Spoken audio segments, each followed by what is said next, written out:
dalam membangun bangsa dalam konteks membangun SDM. Dan untuk hal yang fundamental, pastinya kita tidak boleh pragmatis, ya. Kita tidak boleh instan, kita tidak boleh asal-asalan, karena itu menentukan 1-2 generasi ke depan kiprah pembangunan bangsa.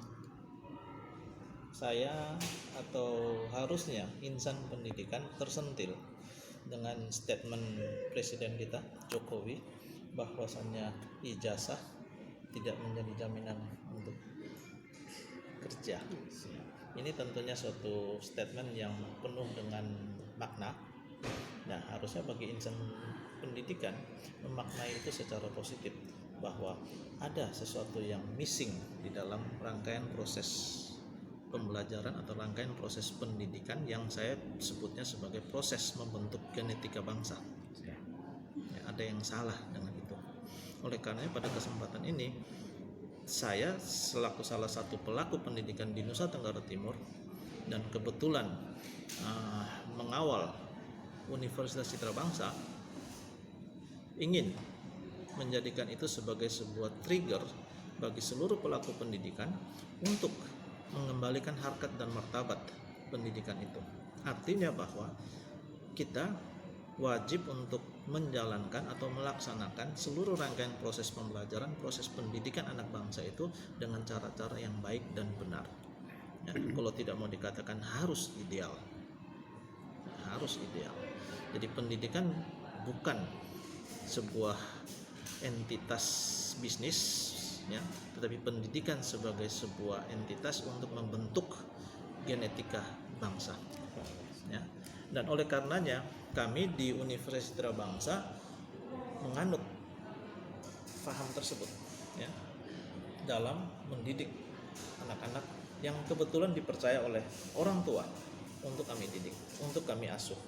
Minta maaf kepada para orang tua kalau kami dikenal sebagai kampus yang cukup keras, ya, idealis, ya, dan kami tidak banyak mentoleran hal-hal yang tidak benar, karena kami ingin pendidikan itu berjalan idealis, dan kami mau generasi yang kami didik itu juga menjadi orang-orang yang idealis seperti itu. Sehingga memang kami harus menerapkan berbagai strategi pendidikan yang terkategorisasi aneh untuk kekinian, ya, dengan ketatnya berbagai peraturan, ya, disiplin dan sebagainya, itu yang kami tanamkan. Saya pikir itu menjadi sebuah hal yang perlu sekali, menjadi komitmen kita, menjadi komitmen dari seluruh kami jajaran, mulai dari pihak yayasan sampai pada seluruh dosen. Itu kami bersatu padu untuk mewujudkan sebuah institusi pendidikan yang benar-benar memproses anak didik untuk dia menjadi terampil, menjadi orang-orang yang berpengetahuan, memiliki karakter yang positif untuk nantinya diterjunkan ke dunia kerja. Ya, kami punya impian bahwa lulusan dari UCB itu adalah sebagaimana yang diharapkan oleh stakeholder, user kami, dan mereka mampu untuk beradaptasi di tengah-tengah lingkungan kerja dan mengabdikan dirinya bagi pembangunan bangsa di setiap profesi mereka. Sebelumnya kita di sini berubah status, ya. Sebelumnya kita perguruan tinggi, sekolah tinggi, ya. Sekarang menjadi universitas. Ya.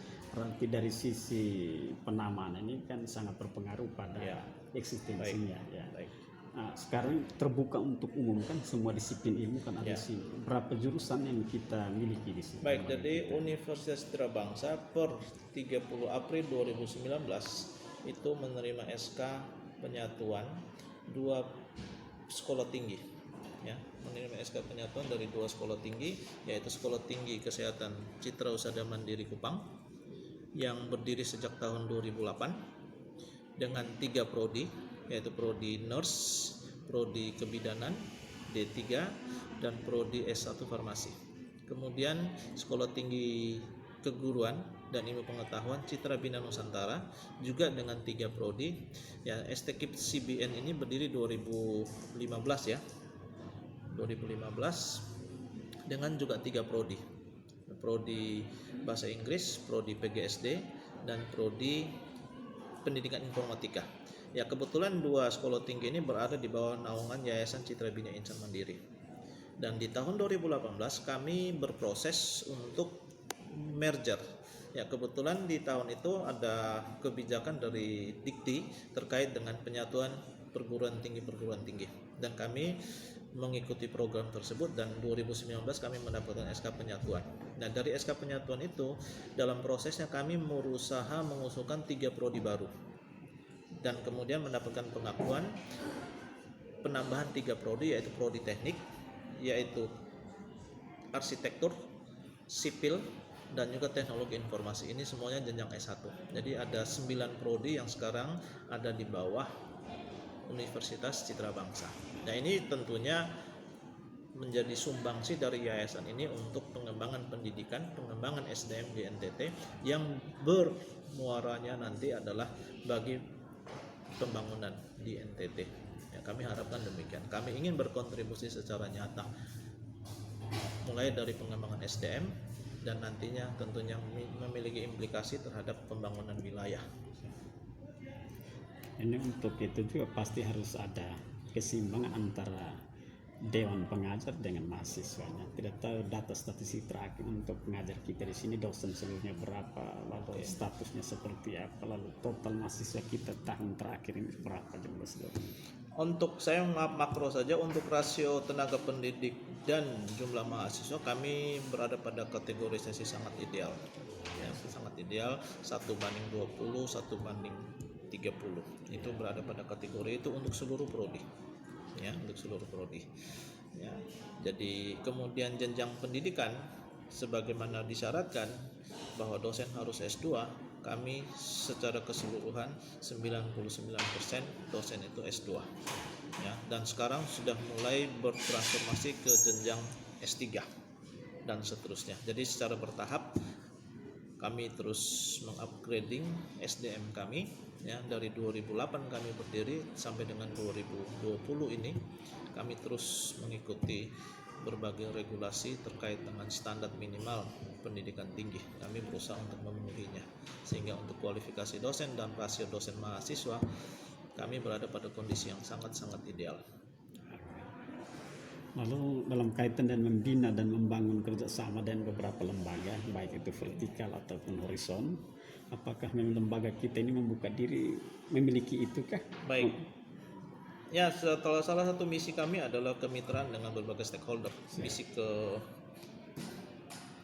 ya, itu salah satu misi keempat dalam institusi kami adalah bahwa kami menyadari kemitraan dengan berbagai stakeholder atau kolaborasi dengan berbagai stakeholder itu sebuah keniscayaan, sehingga memang kami selalu membuka diri untuk bekerja sama, bermitra.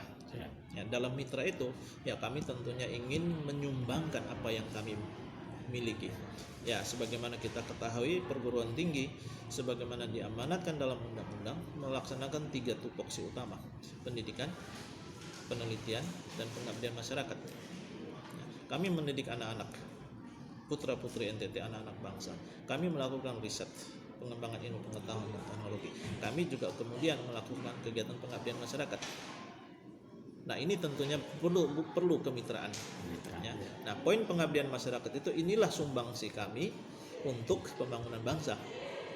Jadi kami tidak hanya sebatas menjalankan proses pendidikan saja semata, tapi kami ingin terjun di arena sesungguhnya, ya, untuk bagaimana mengimplementasikan ilmu pengetahuan dan teknologi melalui 2 tridharma awal untuk kemudian diimplementasikan di tengah-tengah masyarakat. Ini sudah kami jalani benar dari awal berdiri hingga dengan saat ini. Ya, waktu Stikes kami punya tagline CHMK for NTT. Dari awal berdiri, CHMK for NTT itu tagline waktu Stikes. Kemudian di UCB kami punya tagline baru, apa? UCB Builds and Support NTT. Nanti kami punya komitmen kuat untuk bagaimana mengkontribusikan pengembangan ilmu pengetahuan dan teknologi melalui tridharma pendidikan, melalui tridharma penelitian, kemudian disumbangsikan ke masyarakat, ke pemerintah, ke bangsa dan negara dalam bentuk kegiatan Abdimas. Ya, contoh case, kami punya banyak program inovatif. Ya, salah satu yang saya terus elaborasikan adalah gerakan 1000 akseptor dan juga kemudian tanggal 14 Februari kemarin kami sudah merelaunch gerakan tersebut menjadi gerakan 10.000 akseptor. Ya, nah ini untuk memutus mata rantai kemiskinan, saya pikir ya tentang kemiskinan di NTT baru heboh-hebohnya.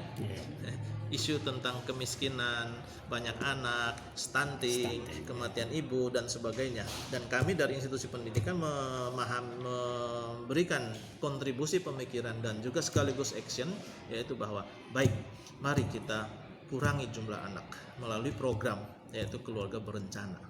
Nah, itulah gerakan 10.000 akseptor, dan sampai dengan tahun 2020 kami sudah melayani lebih dari 9.000 akseptor di sekeliling Kota Kupang. Itu salah satu bentuk konkret kontribusi dunia pendidikan terhadap pembangunan masyarakat.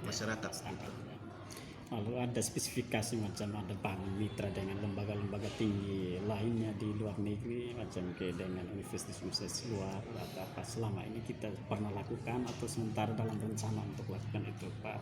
Susah-susah gampang memang bermitra dengan pihak luar.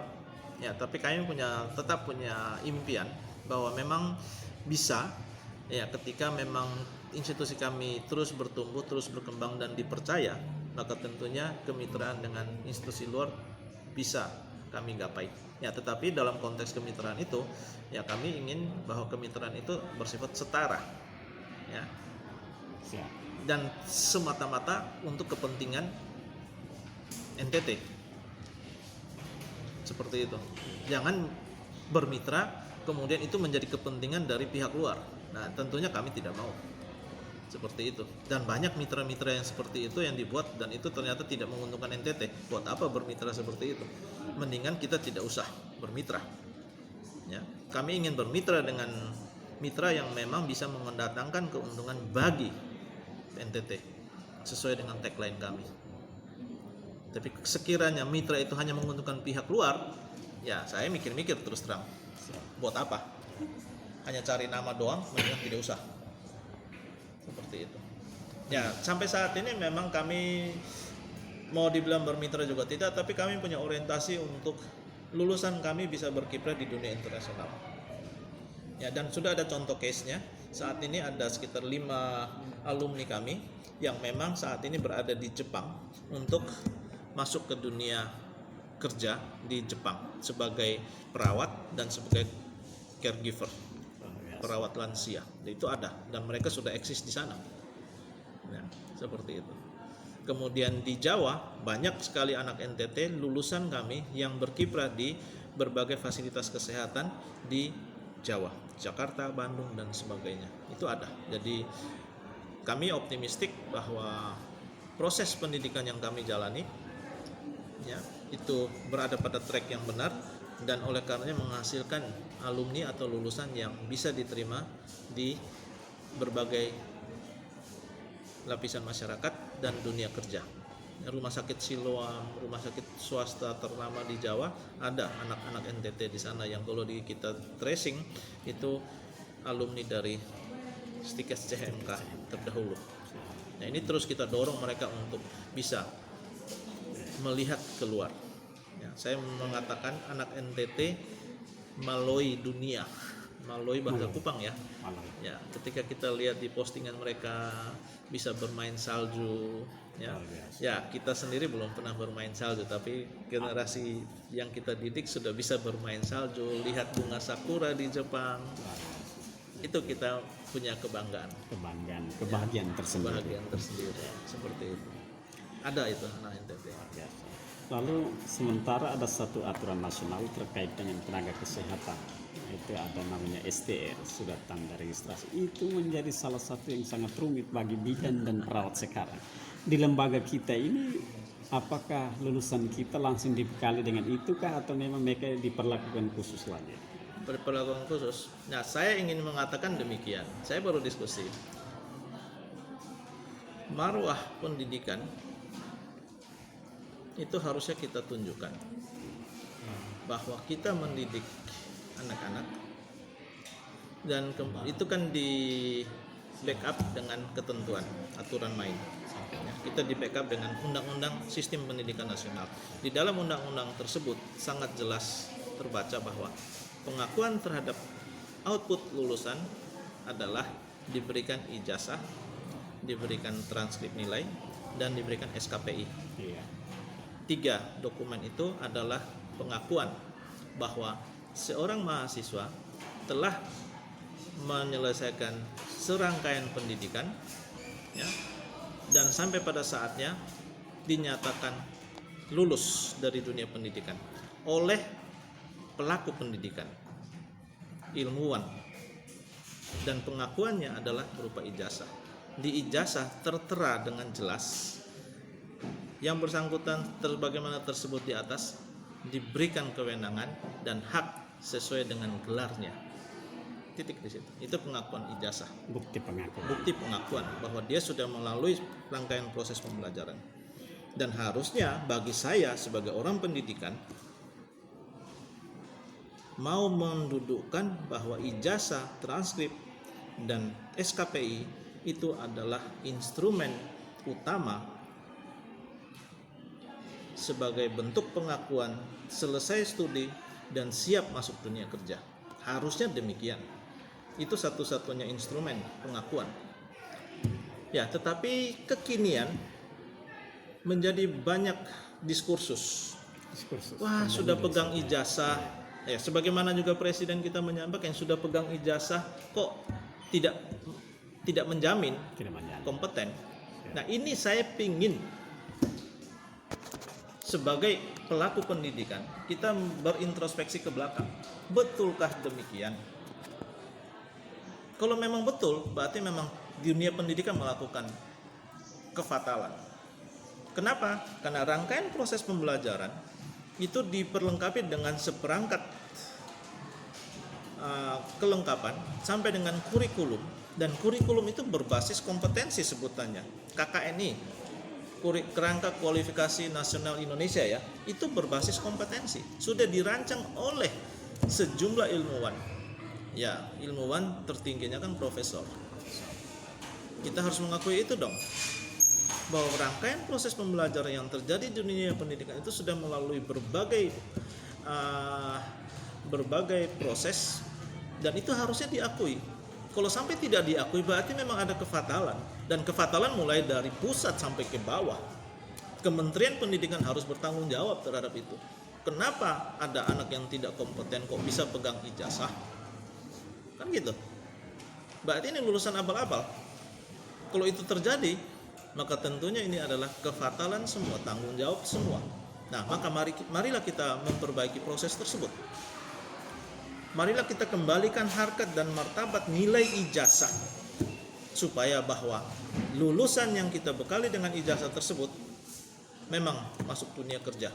Harusnya demikian. Nah, karena kekinian itu menjadi sebuah perdebatan sengit, maka kemudian pihak user, saya mau katakan ini pihak user, ya, itu yang mulai mengintervensi dunia pendidikan dengan berbagai ketentuan-ketentuan yang mengikat dunia pendidikan. Artinya apa? User tidak mengakui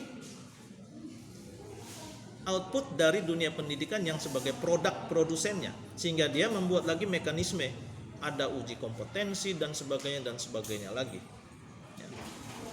Dari uji kompetensi kalau sudah lulus, ya, kemudian dia harus lagi mengajukan permohonan untuk mendapatkan yang namanya tadi STR. Sesungguhnya STR itu tidak ada apa-apanya. Ya, sesungguhnya STR itu hanya pendaftaran, pengakuan bahwa dia sebagai seorang tenaga kesehatan. Sebenarnya itu. Ya, sebenarnya itu. Jadi apa sih STR itu? Sebenarnya hanya itu. Tetapi justru karena banyaknya birokrasi yang dibuat, dan itu menjadi momok. Kita pada saat ini mau mengurangi birokrasi, mau memberangus berbagai birokrasi, dan muncul dengan omnibus law-nya Jokowi. Saya setuju dengan itu, bahwa banyak sekali ketentuan-ketentuan yang saling tumpang tindih. Maka kemudian mau diluruskan, berbagai aturan yang ada itu mau ditarik lurus supaya dibuat satu ketentuan saja, dan itu dijamin mutu dan sebagainya, dan juga memberikan kemudahan kepada masyarakat tidak menyusahkan masyarakat tentunya. Dan kita yakin betul bahwa Ukom sampai sertifikat kompetensi itu diskursus di masyarakat luar biasa keras ya. Sangat terasa. Sangat terasa. Berarti ada yang sampai saat ini, berarti ada yang kurang pas dengan kebijakan tersebut. Nah, maka marilah kita mengoreksinya. Jadi itu bukan sesuatu yang tidak terkoreksi. Buktinya apa? Omnibus Law menjadi salah satu siasat presiden kita untuk memberangus berbagai atau banyak aturan yang tumpang tindih itu yang menghambat investasi. Ya, di dunia pendidikan juga ada hal seperti itu terjadi. Kalau memang mau memperbaiki, perbaikilah dari produknya, dari prosesnya. Nah, ini tidak pihak user hanya masuk di istilah orang Kupang tepa di bok. Ya, yang mendidik siapa, yang menyatakan kompeten siapa? Saya tidak ngerti lagi ini. Apakah mereka punya tupoksi untuk menyatakan di backup dengan aturan main, undang-undang untuk mengupayakan itu? Saya pikir tidak. Justru undang-undang menggariskan bahwa dunia pendidikan, institusi pendidikan adalah lembaga yang punya kewenangan melakukan pengembangan ilmu pengetahuan dan teknologi dengan 3 tridharmanya, ya, kemudian meluluskan peserta didik dan diberikan sertifikat, diberikan ijazah. Nah, kalau saat ini seolah-olah nilai ijazah itu menjadi hanya 50%. Artinya ada ijazah Anda belum bisa masuk dunia kerja, ya, harus dibekali dengan sertifikat kompetensi. Jadi sertifikat kompetensi juga menjadi 50%. Ijazah pun tetap 50%. Ijazah juga jadi 50%. Kalau zaman dulu kan ijazah 100%. Begitu lulus kau boleh daftar kerja, boleh daftar ASN. Dan sekarang tidak boleh lagi. Tidak boleh lagi katanya. Kenapa tidak boleh lagi? Ya karena pergumulan akan mutu lulusan yang katanya kurang kompeten, maka kemudian mau distandarisasikan. Mau menstandarisasikan, maka dibuatlah uji kompetensi. Nah, pertanyaan saya, ada jaminan tidak bahwa sudah lulus di perguruan tingginya, dapat ijazah, ikut uji kompetensi, sudah lulus juga, ya. Kemudian juga ada saringan masuk dunia kerja berupa tes ASN. Ya kan, itu kan saringan bertubi-tubi ini sampai masuk dunia kerja. Sampai saat ini, setelah Ukom berjalan kurang lebih 5 tahun, kita survei, tetap semua mengatakan mereka tidak kompeten. Hasil akhirnya juga sama seperti itu. Mereka masih harus dilatih lagi, dan dilatih lagi. Ya, apakah ini kita kerja benar tidak gitu loh? Nah, harusnya kalau demikian memang itu jamin. Oke, ijazahmu 50% nilainya, Ukom 50%, 100% nih. Berarti begitu masuk kau siap kerja. Tapi nyatanya sekarang sudah 5 tahun lebih atau berapa tahun Ukom berjalan, tetap hasil assessment mengatakan bahwa nakes yang sudah pegang sertifikat Ukom itu kan namanya apa? Sertifikat kompetensi. Toh tetap dibilang tidak kompeten, tidak menjamin juga. Tidak menjamin juga. Jadi banyak barrier diciptakan, ujung-ujungnya juga masih seperti itu. Nah, oke, kalau memang ada yang salah, saya katakan, mari kita benahi dari produk, dari institusi pendidikannya, supaya kita tidak memperpanjang birokrasi, ya. Jadi kita saring dari situ. Dan siapa yang punya kewenangan untuk mendidik, siapa yang punya kewenangan untuk meluluskan, dan siapa yang punya kewenangan menyatakan bahwa dia kompeten atau tidak, mari kita berdebat. Minta maaf, dunia pendidikan adalah orang-orang yang diperuntukkan itu. Ada ilmuwan di situ, bergelar S2, S3, profesor. Pak, sudah dinyatakan lulus oleh profesor, kemudian Pak dinyatakan tidak kompeten. Profesornya malu tidak? Ada tumpang tindinya di situ, ada segregasi, ya, ada batas jurang pemisah di situ. Ya. Hanya selama ini kita di pihak media juga ada investigasi terkait. Ya, tetapi itulah istilahnya saya sebut barrier yang diciptakan diinisiasi oleh pihak user. Ya, sementara dunia pendidikan sendiri lebih pasif dalam hal itu.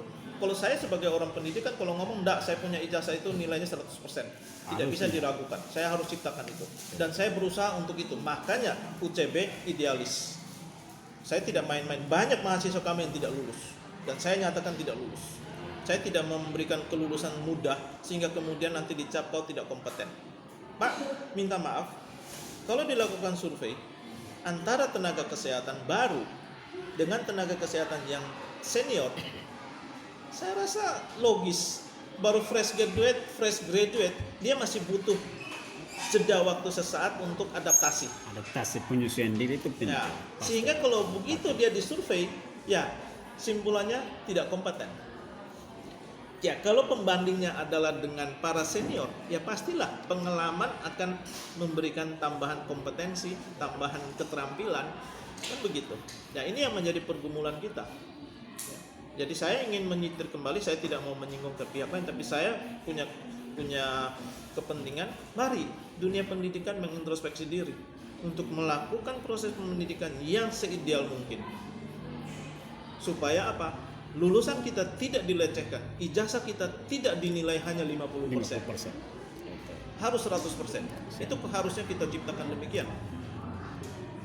Baik, dalam menyikapi persoalan ini ada lembaga pendidikan tinggi juga yang berkaitan dengan pendidikan kesehatan ini. Macam contoh nyata Poltekkes ya. Poltekkes mereka wisudawannya itu ketika memiliki kompetennya itu sertifikasi kompetensinya baru bisa diwisudakan. Apakah lembaga kita juga akan menerapkan pola seperti itu? Kebijakan itu sampai dengan saat ini masih dalam penggodokan. Masih dalam penggodokan. Ya, istilahnya mau dijadikan satu paket sebagai exit exam. Tapi sampai dengan saat ini kami belum menerima pemberitahuan secara resmi yang seperti apa. Itu, ya. Saya rasa belum di semua tempat di NTT, saya rasa belum. Ya. Jadi kami masih berjalan dengan pola sebelumnya. Ya, kami melaksanakan rangkaian pendidikan. Ya, kemudian kami menyatakan anak ini lulus dan tidak lulus. Ya, kami melakukan wisuda. Nah, setelah itu mereka mendaftar untuk ikut UKOM. Ya. Jadi itu sampai dengan saat ini seperti itu perkembangannya. Memang ada wacana bahwa ini mau dijadikan sebagai exit exam. Artinya ya tadi bahwa institusi pendidikan belum boleh melakukan wisuda kalau belum lulus UKOM. Jadi sebenarnya ini mau dikembalikan ke pola lama. Kalau zaman dulu kan istilahnya ada ujian negara. Ya. Saya mau katakan, Pak, Mas Menteri kita bilang apa? UNBK 2021 hapus. Ujian nasional berbasis kompetensi dihapus, dikembalikan ke sekolah masing-masing. Lah kok perguruan tinggi diikat? Aneh lah Republik ini. Betul tak? Benar. Tepat, itu tepat. Menteri bilang UNBK untuk sekolah SD, SMP, SMA 2021 hapus. Kembalikan otonomi itu ke pendidikannya, ke sekolah masing-masing. Nah, terus kenapa sekolah kesehatan tidak demikian? Permainan siapa ini? Ayo tunjuk hidung. Siarkan ini, Pak. Permainan siapa ini? Kenapa perguruan tinggi tidak diakui profesor-profesornya? Para profesor, tolong keluar dari peraduanmu. Suarakan keberadaan Anda sebagai seorang pendidik sejatinya. Lulusanmu tidak diakui di dunia kerja. Apa yang harus Anda lakukan? Apa yang harus kita lakukan sebagai profesor? Minta maaf, saya bukan profesor. Tapi saya tantang para profesor bahwa lulusan tidak diakui. Dan kemudian Anda disetir oleh pihak user.